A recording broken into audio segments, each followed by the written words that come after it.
Hi, and welcome to another episode of ESOP's E-Lessons. Today we'll be looking at the poem by EE Cummings, Somewhere I Have Never Traveled Gladly Beyond. So just to give a little bit of context, EE Cummings was an American poet who served in World War I. He's abandoned traditional techniques and structures, and these different elements of his poem make it look complicated, but they usually deal with something very simple.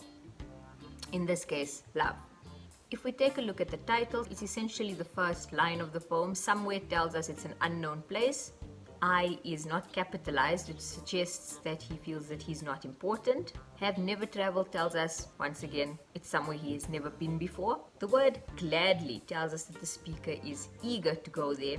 And beyond, once again, implies it's further than anything else he's ever experienced before, beyond any other relationship that he's ever had previously. So the poem takes a surreal yet happy voyage into the world of the speaker and his lover. So if we take a look at stanza 1, somewhere I've never traveled gladly beyond any experience, he's talking not about a physical journey but rather an emotional one. His relationship is compared to a journey he has never experienced. We see that the personal pronoun I is used, suggesting that he's speaking in the first person, so it's from his own personal experience. Telling us that he's never traveled there but he's going gladly is a paradox. A paradox is a statement that seems contradictory but is true on closer inspection.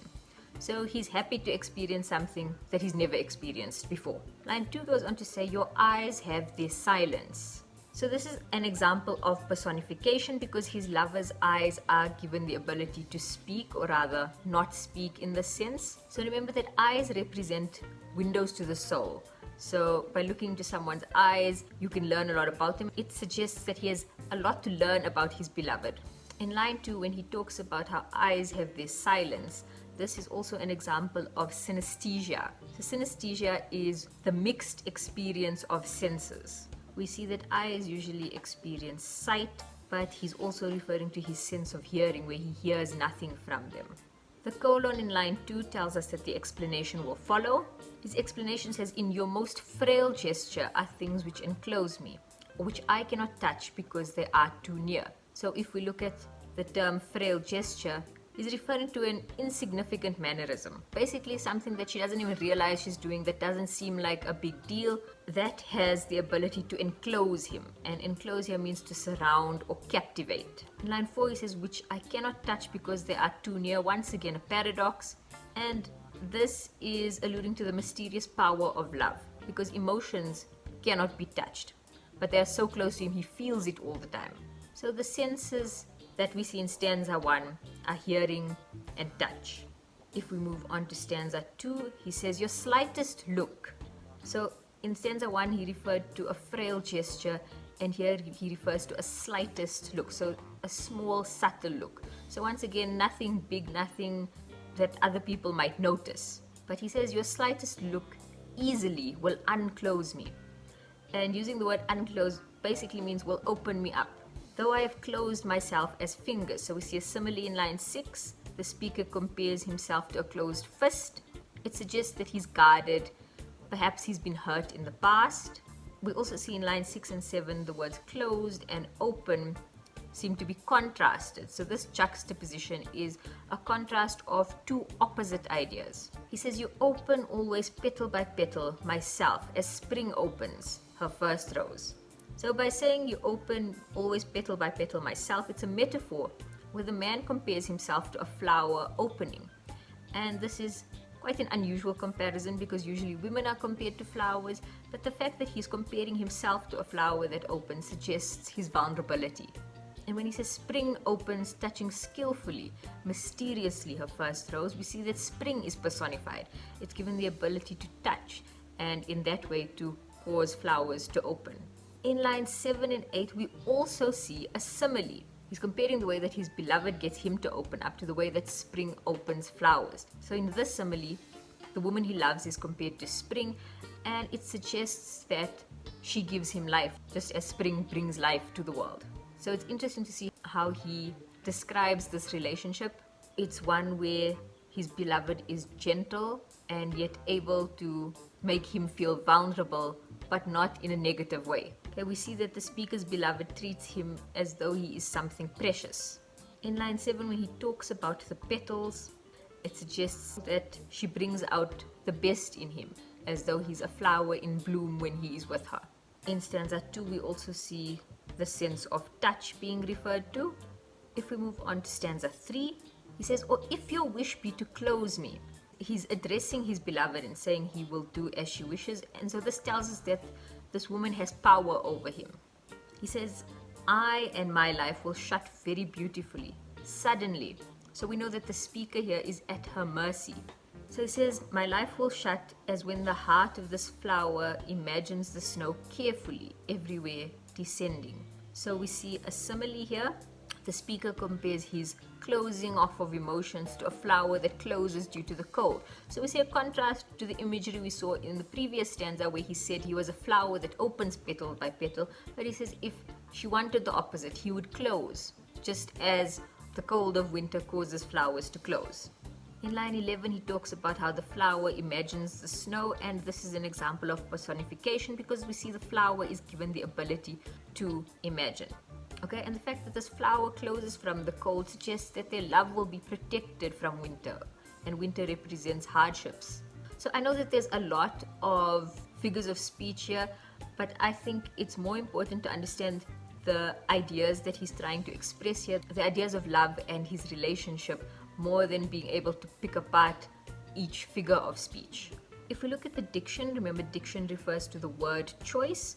The words beautifully and carefully suggest that this power that she has over him is a positive thing. Moving on to stanza 4, he says, "Nothing which we are to perceive in this world equals the power of your intense fragility." So perceive here means to understand or to experience. And in line 14, the power of your intense fragility, we see another paradox. It's as though he's talking about the strength of something weak.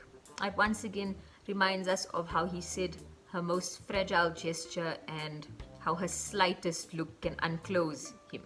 So the woman he loves is not physically strong, but his emotions for her are. It suggests that nothing in this world is stronger than his love for her. In line 14, when he's talking about the power of her intense fragility, he says, "Whose texture compels me with the color of its countries." Texture usually refers to physical touch or something you can feel, but in this case he doesn't mean something you can physically feel, but rather something he emotionally feels. So these emotions compel him with the color of its countries, rendering death and forever with each breathing. So compel suggests that pushes or forces him, and we see a metaphor here where fragility is compared to countries, which suggests that it is vast and it emphasizes the power that his beloved has over him. In line 16, rendering means offering. Death and forever. Death and forever is essentially talking about eternity and death, and we see that putting these two words together are a juxtaposition of contrasting ideas. Okay, this juxtaposition suggests that her love has the power to destroy him or make him immortal. In stanza 5, we see the use of brackets. So the fact that he's putting this in brackets suggests that it would be a separate thought. He says, "I do not know what it is about you that closes and opens. Only something in me understands. The voice of your eyes is deeper than all roses." So basically telling us he cannot explain the power she has over him. Once again, we see this imagery of closes and opens, suggesting that he bends to her will. And he says, "The voice of your eyes is deeper than all roses." So once again, we see synesthesia. Eyes are experiencing the ability to speak. Remember, eyes are windows to the soul, and roses are a symbol of beauty and love. So the fact that he's saying your eyes are deeper than all roses, it suggests that the beauty of her soul is greater than the beauty of all the roses on earth. It says nobody, not even the rain, has such small hands. So rain is personified here as having hands, suggesting that it's gentle and nurturing. And once again telling us that the power she has over him is not a negative thing. He is happy to be vulnerable. And saying nobody, not even the rain, has such small hands tells us she's unique. Nothing compares to her. So if we look at the imagery, there's a juxtaposition of ideas of opening and closing. We see an extended metaphor throughout this poem where the speaker sees his lover as having the power to close and unclose him. Unclose meaning to bring out the best in him, to evoke love and appreciation, and close meaning to restrict his emotions. There's a lot of imagery of flowers and nature, and quite interesting to see that man is described as nature, as being in harmony with nature, and this also suggests to us that love is something natural.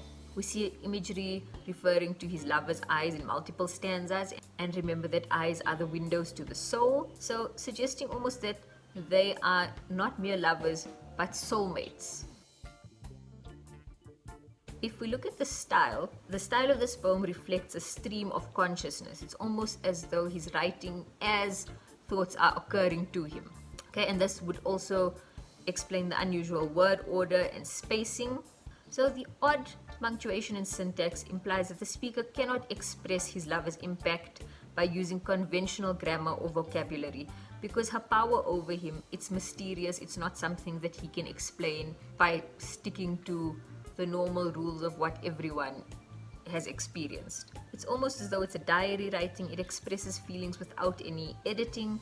We see the lack of capital letters showing devotion to his beloved as though he's less important than her. And we see that it is broken up into 5 quatrains. So remember, quatrains basically means 4 lines. Cummings uses words and imagery in a way that is unusual. It seems illogical, but it helps to create this vivid and extremely moving picture of his experiences and his love for this woman. The themes we see present in this poem is obviously love, but not just physical love, but it focuses more on emotional love. We see nature. There's lots of references to flowers, to their beauty, how she's more beautiful than roses, but also how he can open and close like a flower at her command. We see the idea of vulnerability versus power, and just because she has power over him doesn't mean that it's a negative thing. There's also a role reversal where we see the woman is in a position of power. Usually in a relationship between a man and a woman, the power dynamic is the man has more power. But we see that even though the woman seems to have all the power in this poem, the speaker, who is a man, trusts her and is completely comfortable with the woman making all the decisions and taking the lead in this relationship. If you found this video helpful, don't forget to hit like, subscribe, and check out my other videos.